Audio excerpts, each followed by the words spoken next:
ஜெய் ஸ்ரீராம். போன வாரம் myths and ட்ரூத்ஸில் நம்ம பிரம்மாக்கு எத்தனை தலைன்னு டிஸ்கஸ் பண்ண ஆரம்பித்து உத்தமர் கோயிலோட ஸ்தல புராணம் வரைக்கும் டிஸ்கஸ் பண்ணிட்டோம். அப்போது ஒரு கிளிஃப் ஹேங்கர் விட்டுட்டு போயிருந்தோம். இந்த வாமன அவதாரம் நடந்தது எங்கே அப்படின்ட்டு. ஸோ இந்த எபிசோடில் நம்ம கான்சென்ட்ரேட் பண்ண போகிறது வாமன அவதாரம் பற்றி தான். So welcome to the second episode of myths and truths with me Shruti. அதித்தி கஷ்யபாளுக்கு பிறந்த பசங்களுக்கு தான் ஆதித்யர்கள்ன்ற பேர். அதோட தலைவன் தான் இந்திரன். அதே மாதிரி தனு அவளுக்கான பசங்க பிறந்தது, அது பேர் தான் தானவாசன்னு சொல்லுவாள். அதில் ஒருத்தன் தான் மகாபலி. இன்னும் பிரசித்தமாக சொல்லணும்னா பிரகலாதனோட பேரன். பிரகலாதனோட பிள்ளை பேர் விரோச்சனா, விரோச்சனாவோட பிள்ளை பேர் மகாபலி. இவன் குஜராத் அந்த சைடில் இருந்தான்னு நமக்கு தெரிய வருது. எப்படி பாகவதம் சொல்கிறது, அந்த யக்ஞ வாட்டிக்கு மகாபலி நடத்துகிறானே அது இருந்தது நார்தர்ன் பேங்க்ஸ் ஆஃப் நர்மதா அப்படின்ட்டு. இப்போ என்ன ஆகுது, இந்த தானவாசோட ஆதிக்கம் உலகத்தில் ஜாஸ்தியாகுது. அப்போது போட்டு ஆதித்யர்களை அச்சுறுத்த ஆரம்பிக்கிறா. அப்போது அதித்தி ரொம்ப வருத்தப்படுறா.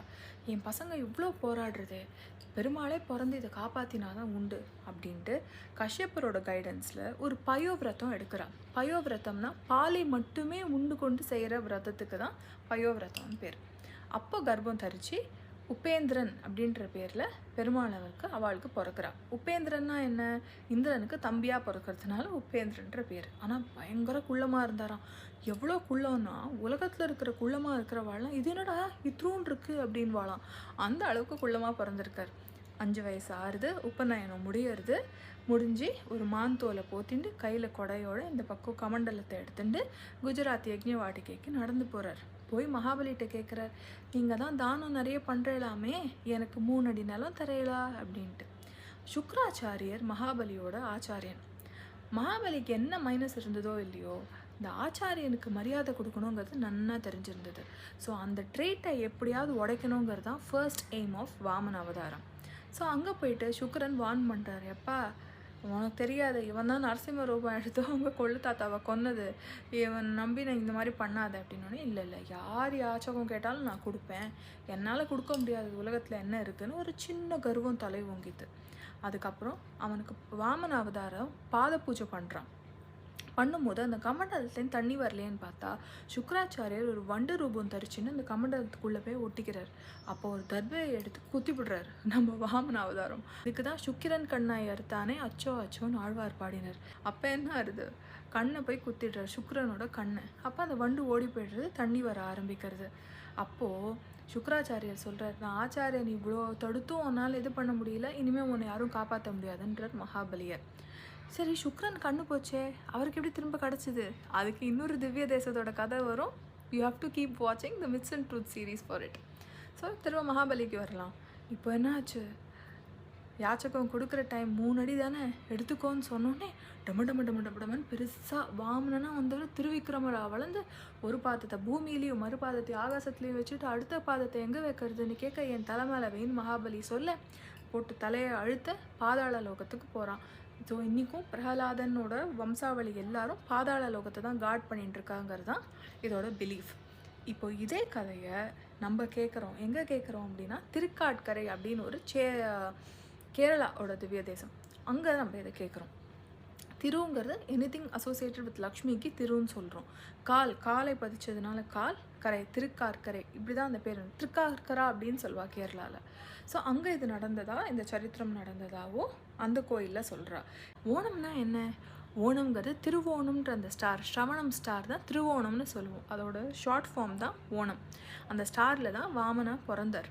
2 இடத்துல எப்படி ஒரே விஷயம் நடந்திருக்கும் அப்படின்ற கேள்வி இந்த இடத்துல வரும். இதே கேள்வி தான் நமக்கு போன வாரமும் வந்தது.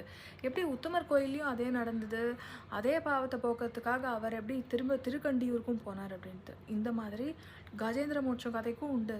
கஜேந்திர வரத திருவல்லிக்கேணி பார்த்தசாதி கோயிலையும் உண்டு. கண்ணன் கபிஸ்தலம்ன்ற கிருஷ்ணாரண்ய க்ஷேத்திரத்தில் ஒன்றாலே அங்கேயும் இந்த கதை சொல்லப்படுறது. அஷ்டபூஜை பெருமாள் காஞ்சிபுரத்துலேயும் இந்த கதை சொல்லப்படுறது. அப்போது கஜேந்திர மோட்சம் எங்கே நடந்தது தெரியல. நம்ம மன்னார்குடி ராஜகோபாலன் அவரோட கதையை கேட்டிங்கன்னா ஆயர்பாடியில் நடந்த அத்தனை சம்பவமும் இங்கேயும் நடந்திருக்கும். தக்ஷிண துவாரகான்னு சொல்கிறோம். அதே மாதிரி ஜட்டாயு மோட்சம் திருப்புட்குழியில் கேட்டால் இங்கேன்னு சொல்லுவாள், லேப்பாக்ஷியில் கேட்டாலும் இங்கேன்னு சொல்லுவாள். சரி, இப்போ இது எல்லாம் மல்டிபிள் வேர்ஷன்ஸ் இருக்கே, அப்போ இதில் ஏதாவது ஒன்று தானே உண்மையாக இருக்கணும் அப்படின்ற இது வரும். ஆக்சுவலி என்னென்னா, ஹிஸ்ட்ரி ரிப்பீட் இட் செல்ஃப் அப்படின்னு சொல்லுவாங்க. இது நீங்கள் கேட்டிருக்கீங்களா? Why not? நீங்கள் என்னைக்காவது நம்மளோட John F Kennedy and Abraham லிங்கனோட டெத்தை கம்பேர் பண்ணி பார்த்துருக்கீங்களா? லைஃப்பை கம்பேர் பண்ணி பார்த்துருக்கீங்களா? What you see on the screen is a very classic comparison where people will undoubtedly say that history has repeated itself. அப்போ சாதா மனுஷாளுக்கே அப்படின்னா பகவானுக்கு சொல்லவா வேணும்? ஒவ்வொரு கல்பத்தில் விதவிதமாக அது நடக்கும். திரும்ப திரும்ப அதே விஷயம் நடக்கும். திரும்ப அவதாரம் எடுத்து வருவார். அந்த மாதிரி நடக்கிறது one explanation. The other explanation is, ஒரு ரிஷி ரொம்ப ஆசைப்பட்டு ரொம்ப உணர்ச்சி பூர்வமாக, நீ அன்றைக்கி ஆயர்பாடியில் அப்படி காட்டினியே, இன்றைக்கி எனக்கு வந்து காட்டேன் அப்படின்னு கோபிலர் கோப்ரலாயர்னு 2 பேர் இருந்தா. அவள் கேட்க திரும்ப அந்த சம்பவங்கள் எல்லாம் நடந்தது தான் தக்ஷிண துவாரகாவான ராஜமன்னார்குடி. இதே மாதிரி தான் கபிலர் அப்படின்ற ரிஷி கேட்க வாமன அவதாரத்தை திரும்ப காட்டின, ஆக்ஷன் ரீப்ளே காட்டின இடம் தான் திருக்காட்கரை. சரி, இது எப்படி நமக்கு தெரியும்? இன்றைக்கும் நீங்கள் போய் பாருங்கள், கபில தீர்த்தம்னு ஒரு தீர்த்தம், ஒரு குளம் இருக்குது திருக்காட்கரையில். நீங்கள் போகும்போது கண்டிப்பாக செக் பண்ணணும். இப்போது ஒரு கொஷின் வரும், வாமனர் பிறந்தது எங்கே? பீகார், சித்தாசிரமம் அப்படின்ற பேர் அங்கே. இது எப்படி நமக்கு தெரியும்? ராமாயணம் பாலகாண்டத்தில் விஸ்வாமித்ரர் 6 நாள் கூட்டின்னு போகிறார் யாகத்தை வந்து காக்கிறதுக்காக, ராமரையும் லக்ஷ்மணரையும். அப்போ காட்டி இதுதான் அதித்தி கஷ்யப்பால் வந்து உபேந்திரன் பிறந்த போது இருந்த ஆசிரமம்னு சொல்லி சித்தாசிரமம் இன்னியோட பீகாரில் இருக்கிற இடத்த காட்டுறார்.